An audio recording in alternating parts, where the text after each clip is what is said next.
Donald ટ્રમ્પે પારસ્પરિક જે ટેરિફ છે એની અંદર જે ચીમકી ઉચ્ચારી એની ભારતના જેમ એન્ડ જ્વેલરી ઉદ્યોગ પર અવળી અસર પડી શકે છે એમ ઉદ્યોગકારોનું કહેવું છે. નમસ્કાર. અમેરિકાના રાષ્ટ્રપતિ ડોનાલ્ડ ટ્રમ્પે સાંસદની અંદર જે રજૂઆત કરી એને કારણે ભારત અને ભારતના જેમ એન્ડ જ્વેલરી ઉદ્યોગની અંદર ચિંતા વધી ગઈ છે. કારણ કે જેમ એન્ડ જ્વેલરી ઉદ્યોગ એ ભારતનો એવો ઉદ્યોગ છે જે નિકાસની અંદર સૌથી મોટો ફાળો આપે છે. હવે ટ્રમ્પે જે વાત કરી કે જેવાની સાથે તેવા, એટલે જે દેશ જેટલો ટેરિફ અમેરિકામાં લગાવશે એટલો જ ટેરિફ અમેરિકા પણ એ દેશ માટે લગાવશે એવી ટ્રમ્પે જાહેરાત કરી અને એનો અમલ 2 એપ્રિલ 2025થી થવાનો છે. તો આના વિશે હું તમારી સાથે વાત કરીશ.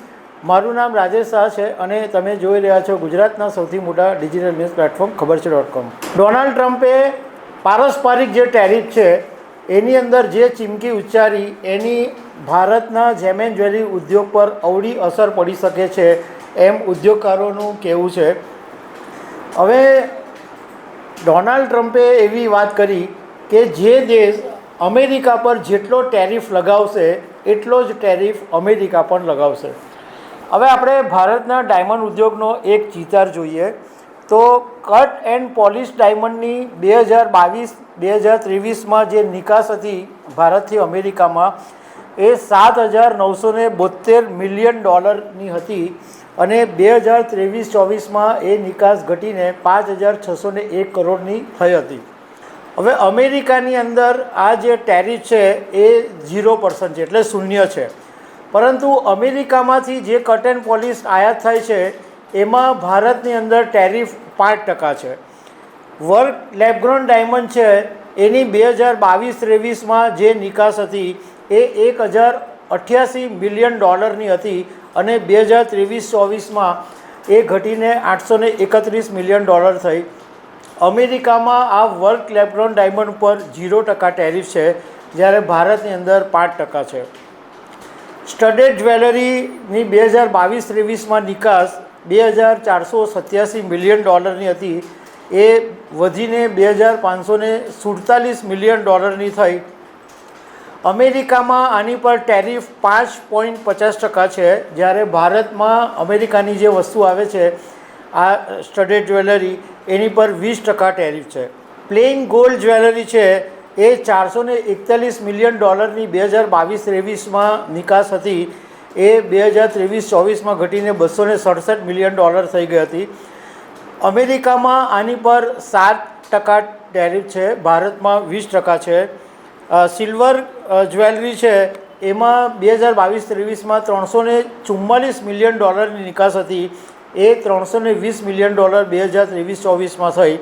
અમેરિકામાં 5%થી માંડીને 13.5% સુધી ટેરિફ છે જ્યારે ભારતમાં 20% છે. કલર જેમસ્ટોન જે વર્ક છે એ $116 મિલિયન 2022-23માં નિકાસ હતી, 2023-24માં $114 મિલિયન થઈ ગઈ. અમેરિકામાં આની પર 0% ટેરિફ છે. હવે ભારતમાં એ 5% છે. હવે આટલા આંકડા ઉપરથી એક વાત સમજવા જેવી છે કે અમેરિકાની અંદર cut and polish diamond, work lab-grown diamond અને કલર જેમસ્ટોન છે એની પર 0% ટેરિફ છે. હવે જે પ્રમાણે ટ્રમ્પે વાત કરી છે કે જે દેશમાં જેટલો ટેરિફ હશે એ લગાવવામાં આવશે, તો એનો મતલબ એમ થયો કે કટ એન્ડ પોલિશ ડાયમંડમાં ભારતમાં જે 5% ટેરિફ છે એ અમેરિકા 5% ટેરિફ કરી દેશે. વર્ક લેબગ્રોન ડાયમંડ પર બી 5% ભારતમાં છે તો એ પણ અમેરિકા 5% કરી દેશે. અને પ્લેઇન ગોલ્ડ જ્વેલરીમાં 7% છે અને ભારતમાં 20% છે તો એ પણ 20% થઈ જશે. સિલ્વરમાં પણ જે સિલ્વર જ્વેલરી છે એમાં પણ ભારતમાં 20% ટેરિફ છે, અમેરિકામાં 5થી 13.5% છે તો એ બી 20% થઈ જશે. અને કલર જેમસ્ટોન છે એ ભારતમાં 5% ટેરિફ છે, અમેરિકામાં 0% છે તો એ પણ 5% થઈ જશે. હવે જેમ એન્ડ જ્વેલરી સાથે સંકળાયેલા ઉદ્યોગકારોમાં મિશ્ર પ્રતિસાદ છે. કેટલાક લોકોનું કહેવું એમ છે કે આ અમેરિકામાં ટેરિફ વધવાને કારણે ડાયમંડ મોંઘા થશે અને એને કારણે જ્વેલરીનો બિઝનેસ, જ્વેલરીના ભાવ પણ વધશે.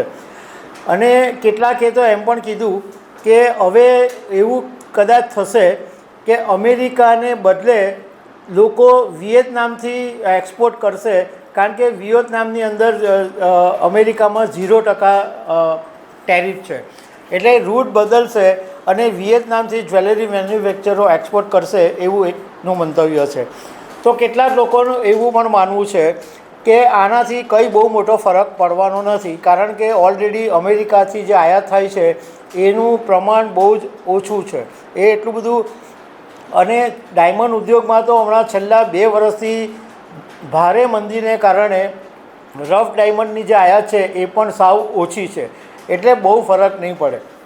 જોકે જેમ એન્ડ જ્વેલરી ઉદ્યોગ સાથે સંકળાયેલા જે લોકો છે એમણે થોડા સમય પહેલાં જ આ બાબતની આશંકા રાખીને પિયુષ ગોયલને રજૂઆત કરી જ હતી કે આ જે ટેરિફ છે એનો મુદ્દો ઊભો થઈ શકે છે. તો દર્શક મિત્રો, આવી અનેક વાતો સાથે અમે તમને મળતા રહીશું. Thank you very much.